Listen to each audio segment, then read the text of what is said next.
Hendricks, and we're at the tail end of the mounting process on this African wildcat. So I've got everything pretty much where I want it, and I'm taking the air hose now, and I'm going to blow as much moisture out of that fur as I can with the air hose. Just going over the whole thing, trying to get complete hair separation is what you want. Really get the fur, or get the hair separated and get as much moisture out as you can. At the same time, it's if there's any little burrs or anything like that, you'll notice them as you're going over it with the air hose. You can pick those out. And I'm gonna just keep going over things as I see things. I'll tweak them and fine-tune things. Working on the nose here, just fine adjustments. Get your reference out. It's an excellent time to have a bunch of reference right there and really pay attention to your hair patterns. So you brush things out, brush that hair forward on that head, back brush the whole muzzle area and the nose, all that.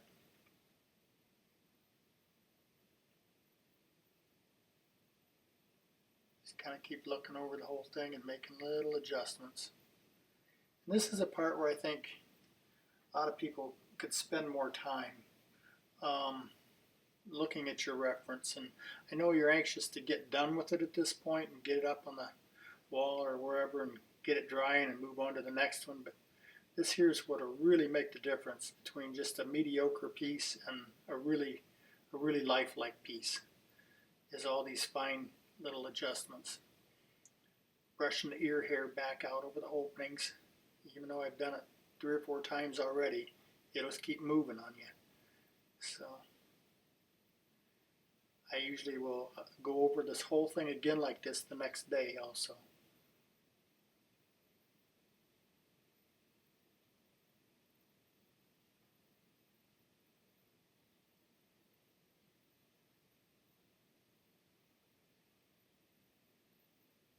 I can walk away from it for an hour and then come back and see 10 things real quick that I missed before when I was working on it. So,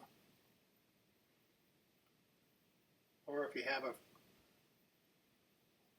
friend that can come in and look at things, they'll see things that you don't see. Another thing, hold a mirror up to it, look at it in a mirror, you'll see different things.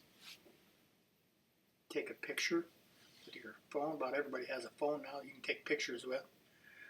Take a picture of it and look at that. You'll pick up on things there too.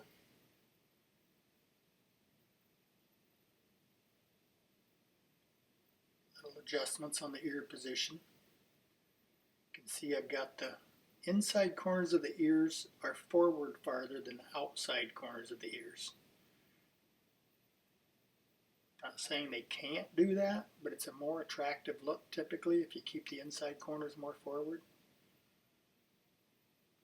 So I went over it with the air hose. I got most of the moisture out with that. And I'm going to get ready to take the blow dryer to it. And at this point, when you start taking a blow dryer to the skin and it's not fluffing out and looking really nice, you may have a dirty skin. So I use Dawn dishwashing detergent. And a lot of times it might be 2, 3, 4, sometimes 4 washes before that water's finally clean, and I'm confident that the fur is really clean and ready to mount. And then when I mount it, I do it on a clean towel. I try to keep that fur as clean as I can during the mounting process. Another option is to, there I go once again, brushing the hair across those ear openings, trying to keep things where I want them. I've got a little caulking in the ears.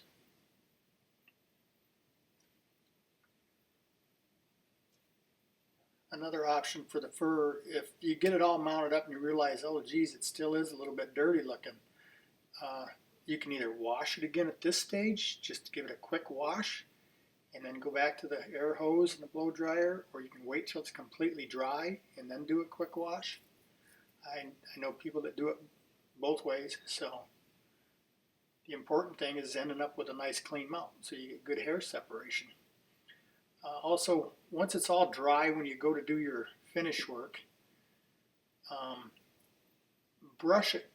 Take a fine fur brush, like for a cat, and go over the whole skin with that, and back brush it all, and then blow it out again.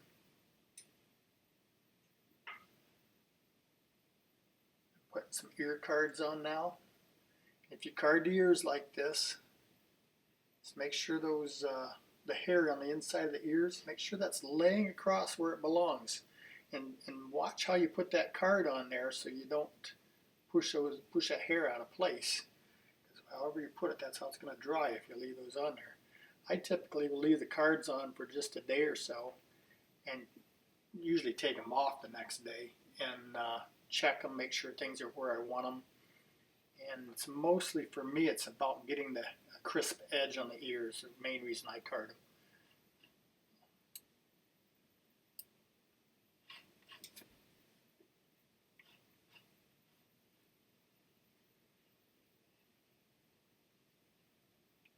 I've got those loop head pins or upholstery pins, I've got those stuck in, holding the ears in position. I've got one stuck in each inside corner of the ear. I think you may have to put them in different places, but just play with that ear a little bit and put those pins in to hold the ears in the position, the angle you want them, and the position. And then also, you'll see one sticking straight out the top of its head, and another one off of its, not its chin, but underneath its head, coming straight down. And those pins are for me to adjust that head, because I just put that one screw through the head into the neck to hold it on there. And now I've got those pins there, I can rotate that head a little bit. So once I set this up on the wall in its final position, I can rotate that head a little bit before it dries. And right now, I'm putting a pin through the leg and into the base, because I want those feet to stay right where I want them and hold them in position. One of them wanted to just kind of add a little bit of a spring to it or something, so I wanted to make sure I hold those right where I want them. I'm wrapping the toes so it looks relaxed. I don't want the claws sticking out like it's ferocious. I just want a nice relaxed looking cat here with a nice round paw, you know, so they're just kind of hanging over. He's just kind of laying there with his feet hanging over the rock, so you want everything to look relaxed at this point.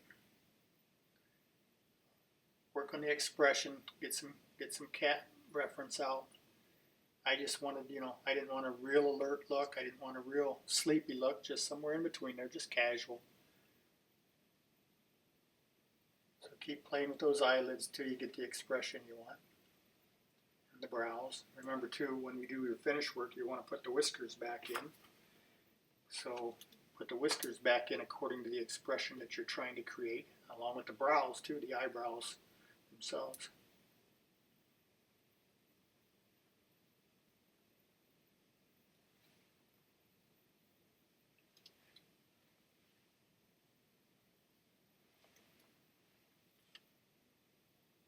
Also, when I set my eyes on these cats, you want the top eyelids to cover a good portion of the pupil on the top.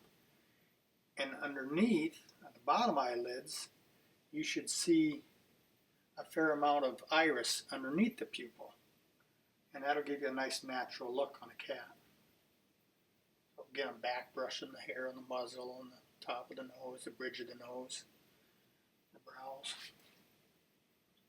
Those outside corners of the eyes, you can see those hair patterns that come off the outside corner there, that line that it creates. It kind of swoops out and down.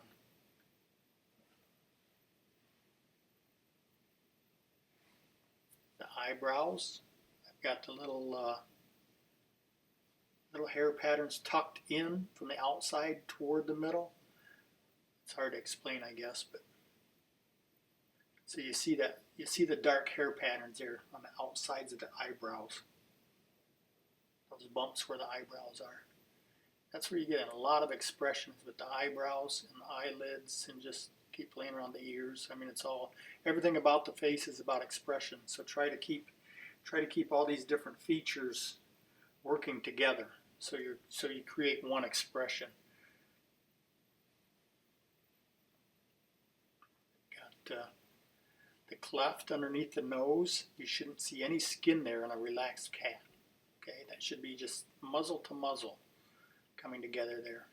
I mean, as you look in that crease, you might see some skin deep inside if it doesn't have much fur on its muzzle. The lips themselves, you can show a little bit of the bottom lip. It's not right or wrong either way to show a little bit of lip or tuck that lip. Personally, I like to see just a little bit clear out at the tip. The rest of the way back, you shouldn't see any skin.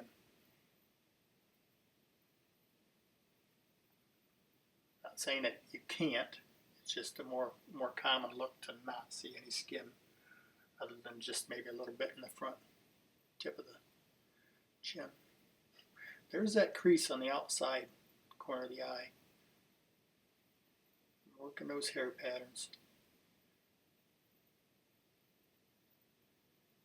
That little line that flows right across the top of the eyelid. See, I'm holding on to those pins so I don't have to mess up the rest of the head while I'm working on the details.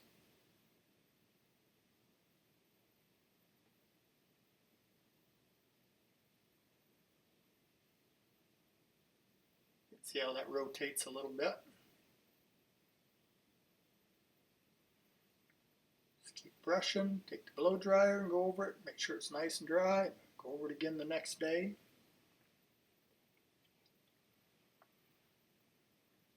And that's going to be the end of this mounting process. So that's the Wildcat that was kind of in rough shape. I think we did all right with him. So thanks for watching.